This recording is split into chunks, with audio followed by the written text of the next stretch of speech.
Eleanor Reed adjusted her worn denim jacket as she walked through the bustling financial district of San Francisco.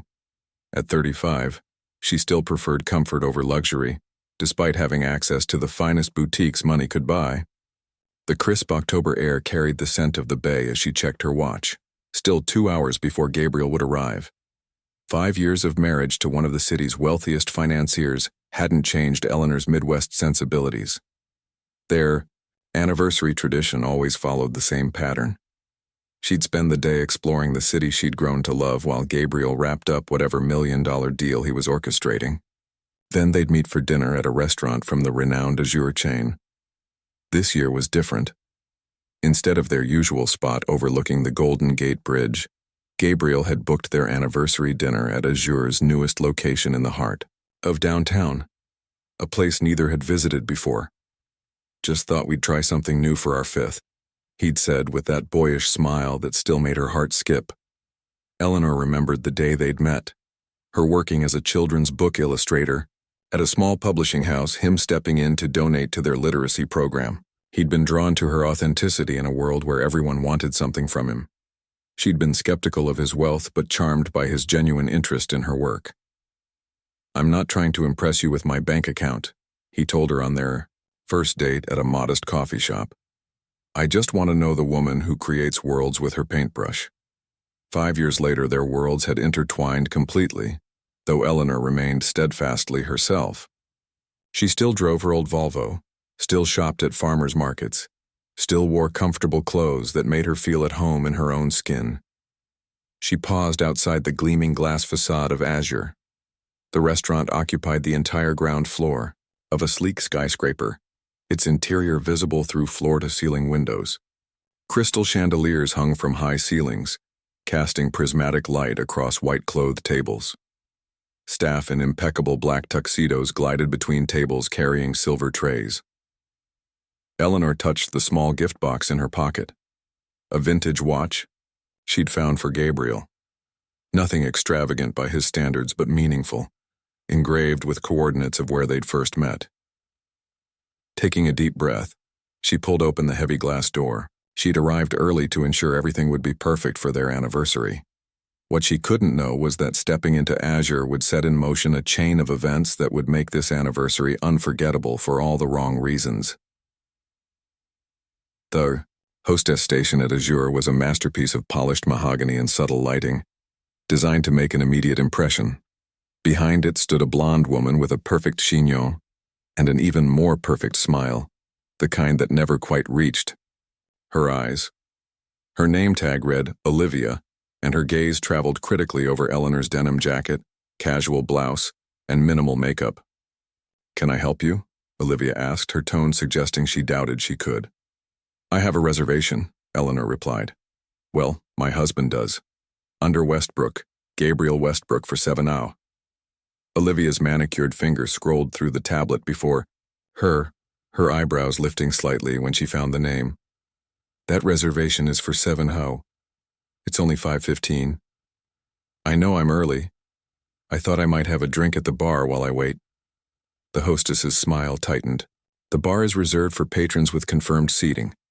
She glanced meaningfully at Eleanor's outfit. "Perhaps you'd be more comfortable at the cafe down the street.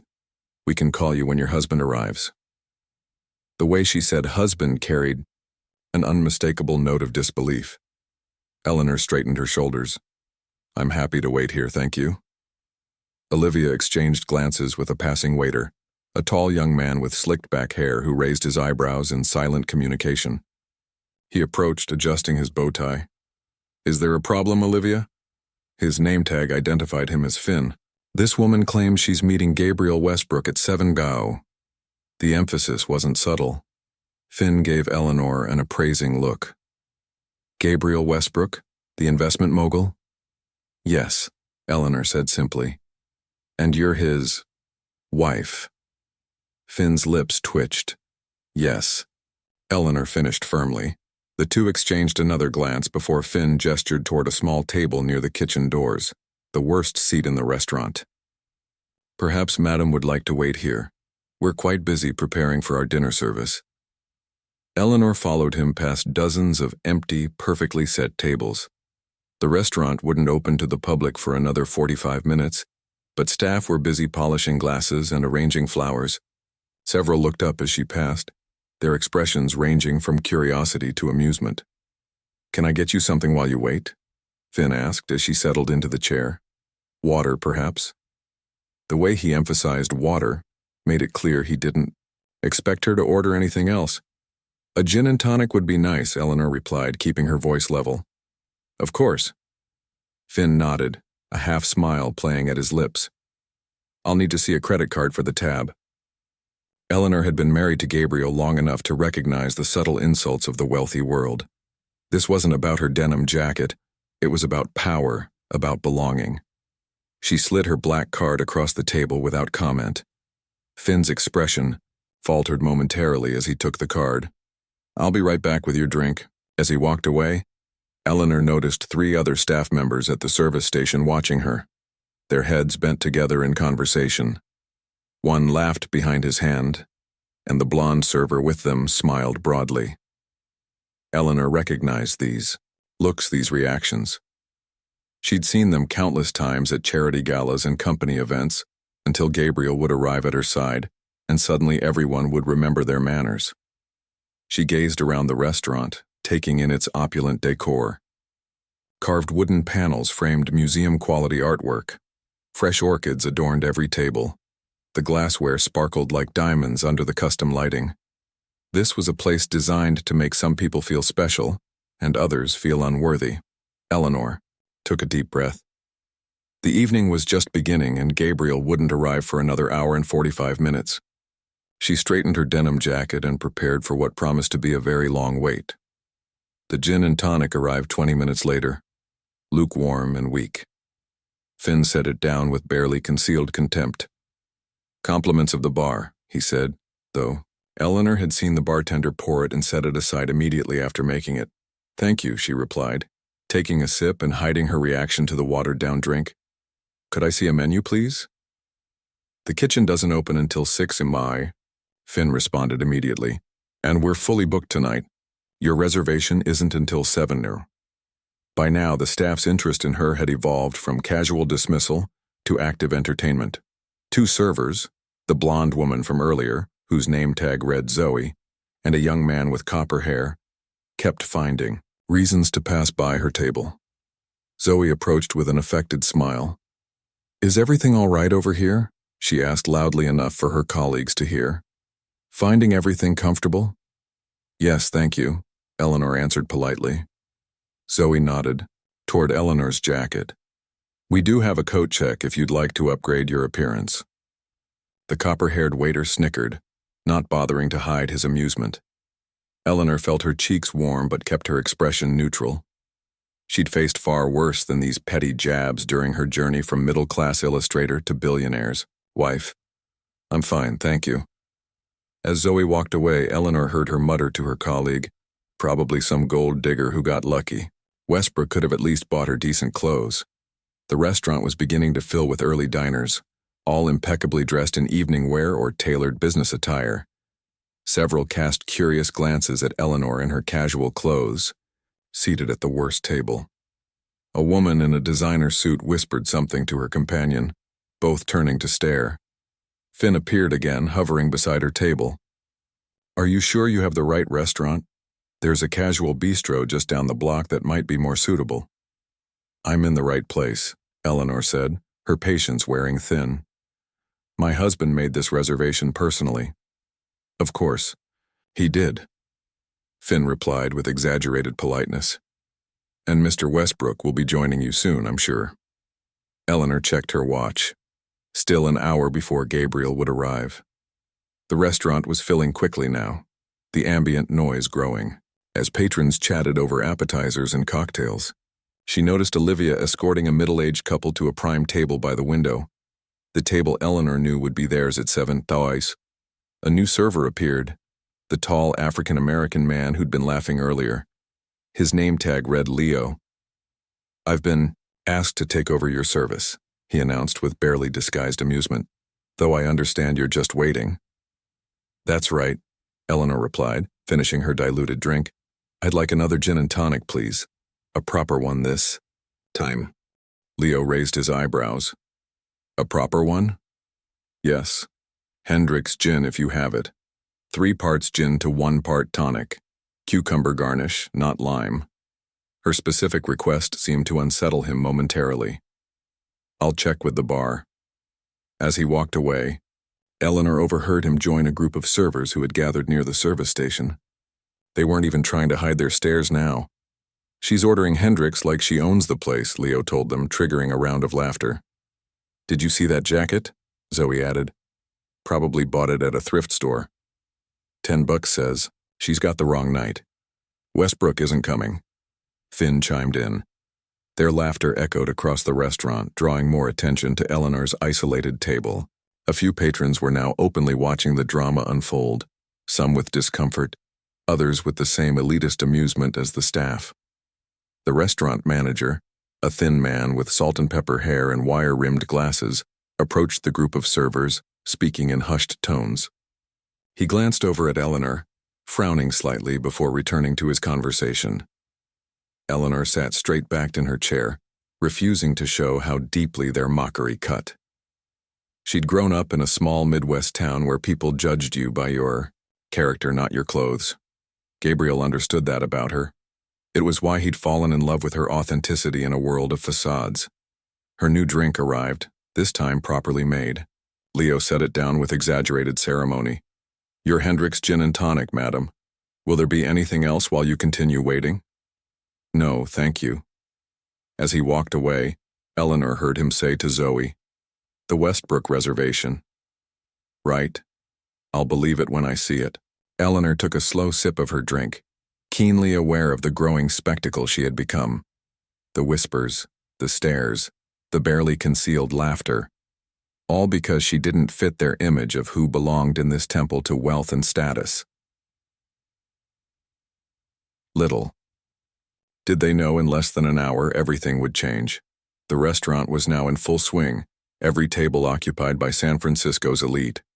Conversations about market trends and property values floated through the air, mingling with the soft classical music playing overhead. Eleanor remained at her corner table, still the subject of occasional glances and whispers. She pulled out her phone, scrolling through photos of her and Gabriel from earlier anniversaries. 5 years of adventures, laughter, and love captured in digital memories. In none of them did she look like the wealthy socialite these people expected. That was one of the things Gabriel treasured about her refusal to be transformed by his fortune. A notification lit up her screen, a text from Gabriel. Wrapping up now. Can't wait to see you. Happy anniversary, my love. Eleanor smiled, typing back. I'm already here, table by the kitchen. You can't miss me. I'm the one in the scandalous denim jacket. His reply came seconds later. My rebel bride. See you soon. As she put her phone away, Eleanor noticed the restaurant manager approaching, his expression a careful blend of professional concern and skepticism. Excuse me, miss, he said, hands clasped in front of him. I'm Richard Porter, the general manager. I understand you're waiting for someone? Yes, my husband, Gabriel Westbrook. He'll be here at 7 Gar, Eleanor replied, meeting his gaze directly. Richard's eyebrows arched slightly. Gabriel Westbrook of Westbrook Financial Partners? The same. The manager paused, studying her. She could see the calculations happening behind his eyes, weighing the probability that this simply dressed woman could be telling the truth against the staff's conviction that she was an imposter. I see, he finally said. Well, if you could perhaps provide some verification. We've had instances of misunderstandings in the past. Before Eleanor could respond, an elderly couple at a nearby table caught her eye. The woman, elegant in a navy dress with a pearl necklace, was giving her a sympathetic look. As the manager stood waiting, the woman rose and approached their table. Eleanor? Eleanor Reed Westbrook? She asked warmly. Eleanor looked up momentarily, confused until recognition dawned. Mrs. Holloway, how lovely to see you. Mrs. Holloway was the chairwoman of the Children's Literacy Foundation, where Eleanor and Gabriel had met. She turned to the astonished manager. Mr. Porter, do you know who this is? This is Eleanor Westbrook, one of our most generous benefactors. She and her husband Gabriel donated the new children's wing at the city library last year. Richard's expression shifted instantly. I wasn't aware. Eleanor is extraordinarily talented, Mrs. Holloway continued. Her illustrations have brought joy to thousands of children. We're lucky to have her in San Francisco. Eleanor felt a wave of gratitude for this unexpected ally. Thank you, Mrs. Holloway. How is the foundation doing? Thriving, dear, thanks to supporters like you and Gabriel. She turned back to the manager. I do hope you're taking good care of her. Richard nodded vigorously. Absolutely, Mrs. Holloway, we value all our guests. The older woman gave him a knowing look before returning to her table. Richard's demeanor had transformed completely. Mrs. Westbrook, please accept my sincere apologies for any inconvenience. Perhaps you'd prefer a better table while you wait. We have an excellent one by the window. This table is fine, thank you, Eleanor replied calmly. I wouldn't want to disrupt your seating arrangements. Richard hesitated, clearly uncomfortable. Of course. Please let us know if you need anything at all. As he walked away, Eleanor noticed the staff at the service station had fallen silent, watching the exchange with dawning unease. Leo whispered something to Finn, who glanced at Eleanor with new wariness. The clock on the wall showed 6:40 p.m., just 20 minutes until Gabriel would arrive. Eleanor could have ended their discomfort immediately with a phone call to her husband, but something in her wanted them to experience the full weight of their misjudgment. Another staff member approached, this time a young woman who hadn't been part of the earlier mockery. She set down a small plate of appetizers. Compliments of the chef, Mrs. Westbrook, she said quietly. I'm so sorry about earlier. Eleanor thanked her, noting how news of her identity was spreading through the restaurant. Several patrons were now looking at her with recognition rather than disdain. A few seemed embarrassed by their earlier reactions. At a table across the room, Zoe was being lectured by Richard, her expression growing increasingly mortified as she repeatedly glanced in Eleanor's direction. Finn and Leo hovered nearby, their earlier confidence now replaced by visible anxiety. Eleanor sipped her drink, watching as the restaurant's attitude toward her shifted like a changing tide. The transformation was happening even before Gabriel arrived. Mrs. Holloway's recognition had cracked the facade, but it was merely the beginning. The glass doors at the entrance swung open, and several heads turned. It wasn't Gabriel yet, but Eleanor knew her wait was almost over. The staff's reckoning was minutes away, and not even their most practiced apologies could undo what had already transpired. At precisely 7:00, the front doors of Azure opened. Gabriel Westbrook entered with the quiet confidence of a man who knew his place in the world, but never felt the need to prove it. At 43, he cut an impressive figure, tall and broad-shouldered in a perfectly tailored charcoal suit, his dark hair touched with silver at the temples. Unlike many of his wealthy peers, there was nothing ostentatious about Gabriel. His only visible luxury was the vintage watch Eleanor had given him for their 3rd anniversary. Olivia rushed forward, her professional smile cranked to maximum wattage. Good evening, sir. Welcome to Azure. Gabriel nodded politely. Thank you, I believe my wife is already here. Eleanor Westbrook. The color drained from Olivia's face. Your wife is here? Yes, she texted that she'd arrived early. Olivia's eyes darted around the restaurant until they landed on Eleanor and her corner table. Of course, Mr. Westbrook, she's right this way. As Gabriel followed Olivia through the restaurant, heads turned. Several people nodded in recognition.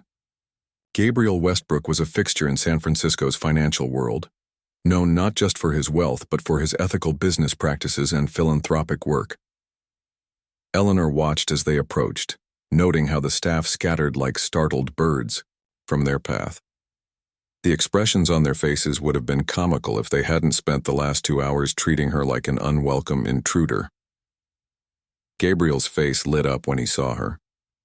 There's my girl, he said warmly, bending to kiss her cheek before taking the seat opposite her. Sorry if I'm a minute late. Traffic was worse than expected.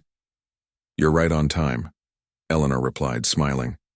I've been entertained. Gabriel raised an eyebrow, sensing something in her tone, Before he could ask, Richard appeared at their table, practically wringing his hands. "Mr. Westbrook, welcome to Azure. I'm Richard Porter, the general manager. We're absolutely honored to have you dining with us this evening." "Thank you," Gabriel replied, his attention still on Eleanor. "I hope my wife hasn't been waiting long." Richard swallowed visibly. "Mrs. Westbrook arrived a bit early, but I assure you we've been taking excellent care of her." Eleanor met Richard's pleading eyes with a calm gaze. She could have exposed their treatment of her, but decided that silence would speak volumes. "The view from this table has been educational," she said instead. Gabriel glanced around, suddenly registering that they were seated at the worst table in the restaurant, tucked away by the kitchen doors. His expression shifted subtly. Those who knew him well recognized the dangerous glint in his eye. "I requested our usual table by the window," he said evenly. Richard paled. "There must have been some misunderstanding. Please allow me to relocate you immediately." "That won't be necessary," Gabriel replied. "My wife seems comfortable here." Eleanor could see the panic intensifying on Richard's face. By now, Finn, Zoe, and Leo had gathered at the service station, watching the unfolding scene with horror. "Perhaps you could send over the staff who've been serving my wife while she waited," Gabriel suggested, his tone pleasant but firm. Richard hesitated for just a moment before nodding. "Of course, sir." As he walked away, Gabriel reached across the table to take Eleanor's hand. "What happened?" "Let's just say I've been reminded how shallow some people can be," Eleanor replied. "But Mrs. Holloway was here. She recognized me." Gabriel smiled. "Irene Holloway has always had excellent judgment." Richard returned with Finn, Zoe, and Leo in tow. All three looked like they were facing a firing squad. "These are your servers for the evening," Richard announced, his voice slightly higher than normal. Gabriel looked at each of them in turn, noting their name tags. "Finn, Zoe, Leo. Thank you for looking after my wife. Was she well taken care of?" The three exchanged panicked glances. Finn stepped forward, clearing his throat. "Mr. Westbrook, there may have been a misunderstanding." "No misunderstanding," Eleanor interrupted gently. "They've been very revealing." Gabriel's expression hardened as understanding dawned. "I see." Zoe stepped forward, her earlier confidence nowhere to be seen. "Mrs. Westbrook, please accept our sincere apologies for any misunderstanding." "What exactly are you apologizing for, Zoe?" Gabriel asked, his voice dangerously soft. Zoe froze, trapped between admitting their behavior and trying to maintain the pretense that nothing had happened. "Perhaps for suggesting I check my coat to upgrade my appearance?" Eleanor offered. "Or for suggesting I was a gold digger who got lucky?" Leo looked like he wanted the floor to swallow him whole. "Sir, we never meant—" "I believe you did," Gabriel cut in. "And I believe my wife has been subjected to 2 hours of subtle and not-so-subtle humiliation because she doesn't fit your image of wealth." Richard was now sweating visibly. "Mr. Westbrook, I assure you this is not how we train our staff. There will be serious consequences." "Yes, there will be," Gabriel agreed. "Starting with this." He pulled out his phone, tapped a few times, and turned the screen toward Richard. On it was an email confirmation showing that Gabriel Westbrook's investment firm had just acquired a controlling interest in the Azure restaurant chain. "I was going to announce this next week, but it seems appropriate to mention it now. As of 4 this afternoon, I own 60% of this restaurant and all its locations." The silence that followed was absolute. Every staff member stood frozen, the implications of Gabriel's words sinking in. This wasn't just any wealthy customer they had mistreated. This was their new owner. "Now," Gabriel continued, pocketing his phone, "I believe we're here to celebrate our anniversary." He turned to Eleanor with a warm smile. "What would you like to do, my love? Stay or go?" Every eye in the restaurant was on Eleanor as she considered her response. She could demand they all be fired. She could walk out. She could insist on any number of retributions. Instead, she smiled. "Let's stay." I'd like to see what they can do when they're not judging the book by its cover. The remainder of the evening unfolded like a masterclass in humility. Richard personally oversaw every aspect of their service, while the previously mocking staff now attended to their needs with nervous precision. Word had spread quickly through the restaurant. Whispers about the denim-jacketed woman who turned out to be the wife of their new owner rippled from table to table. Gabriel had insisted they remain at their original table by the kitchen, a pointed reminder of the staff's earlier treatment. As they enjoyed their meal, Eleanor observed the transformation around them with quiet amusement. "You could have called me," Gabriel said, cutting into his steak. "One word, and I would have been here immediately." Eleanor shook her head. "I didn't want to interrupt your meeting. Besides, it was educational. They were cruel to you." "They were cruel to a woman in a denim jacket," Eleanor corrected. "It wasn't personal. It was about what I represented, or what they thought I represented." Gabriel studied her with admiration. Most people would have demanded they all be fired on the spot. "What good would that do?" Eleanor asked, sipping her wine. "They'd just take their prejudices elsewhere. This way, maybe they'll learn something." As they finished their dessert, Richard approached their table once more, his demeanor completely transformed from their earlier interaction. "Mr. and Mrs. Westbrook, on behalf of the entire staff, I want to extend our deepest apologies for the inexcusable treatment Mrs. Westbrook received earlier this evening." Eleanor noted how he carefully avoided mentioning specifics, still trying to save face. "I've taken the liberty of We'll pay our bill in full," Gabriel interrupted. "This isn't about money, Richard." The manager looked surprised but nodded quickly. "Of course, sir. Again, I want to assure you that disciplinary action will be taken immediately." Eleanor looked up at him. Instead of discipline, perhaps education would be more valuable. Not everyone is born knowing how to recognize true worth. Richard blinked, clearly not expecting this response. "Yes, Mrs. Westbrook. That's very generous of you." As they prepared to leave, Gabriel placed his hand over Eleanor's. "Happy anniversary, my love." Eleanor smiled, reaching into her pocket for the small gift box. "I almost forgot in all the excitement." She handed him the package. "Happy anniversary." Gabriel opened it to find the vintage watch engraved with the coordinates of the children's publishing house where they'd first met. His eyes softened as he read the inscription. "It's perfect," he said, his voice thick with emotion. "Just like you." As they walked toward the exit, the staff lined up to bid them farewell. Finn, Zoe, and Leo stood among them, their expressions a mixture of shame and apprehension. Eleanor paused before them. "I hope you'll remember that wealth isn't always wrapped in designer labels," she said quietly. "And that kindness costs nothing but means everything." Outside, as they waited for the valet to bring their car, Gabriel wrapped his arm around Eleanor's shoulders. "Are you okay?"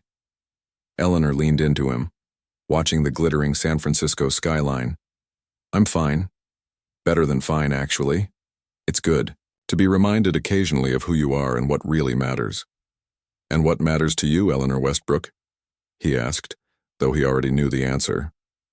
She smiled up at him, adjusting her denim jacket. "Authenticity. Kindness. And you, of course. Always you." Their car arrived, and as they drove away from Azure, Eleanor knew that while they might not be welcomed back by the staff with open arms, they had left behind a lesson far more valuable than any tip could convey. True worth is never about appearance, and real class has nothing to do with clothes. Eleanor had walked into that restaurant as herself, authentic and unpretentious, and walked out the same way, despite the humiliation she endured. In a world that often values the surface, she remained someone who saw deeper, reminding everyone that dignity isn't found in designer labels or social status, but in staying true to yourself, even when others judge you for it.